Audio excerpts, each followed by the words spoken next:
আসসালামাইকুম এইচএসসি 2025 পরীক্ষার্থীরা, আশা করি ভালো এবং সুস্থ আছো। আজকে প্যারাগ্রাফ নিয়ে কিছু কথা বলি। শর্ট সিলেবাসে আমাদের প্যারাগ্রাফ হচ্ছে দুইটা প্যারাগ্রাফে মার্কস খুব বেশি। আগে আমরা প্যারাগ্রাফের জন্য পড়তাম 10 মার্কসের জন্য, আর এখানে প্যারাগ্রাফে নাম্বার হচ্ছে 15 মার্কস। তো এটার জন্য আমাদের মনে অনেকের একটা প্রশ্ন জাগে যে 15 নাম্বারের জন্য আসলেই কি খুব বড় করে প্যারাগ্রাফ লিখতে হবে? আচ্ছা, এটার জন্য একটা ছোট টিপস বলি যে শুধুমাত্র বড় লিখলেই যে নাম্বার বেশি পাওয়া যাবে তাই না। কথা হচ্ছে যেই টপিকে তোমাকে বলা হচ্ছে লেখার জন্য, ওই টপিকটা তুমি কতটুকু গুছায় লিখতে পারছো এটার উপর ডিপেন্ড করে তোমাকে নাম্বার দেওয়া হবে। মনে করো যে আসছে হচ্ছে এনভায়রনমেন্ট পলিউশন। এখন তুমি এনভায়রনমেন্ট পলিউশনের মধ্যে যদি এটাকে অনেক লং করার জন্য তুমি এর মধ্যে যদি দিকাও আয়না লিখো তাহলে কি হবে? মানে বড় মানে কি খুব বেশি নাম্বার?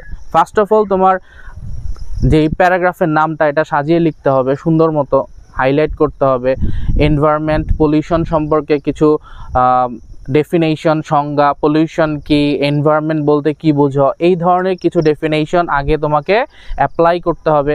দেন তুমি আস্তে আস্তে ডেসক্রিপশন দিবা, লাস্ট পার্ট একটা কনক্লুশন হবে।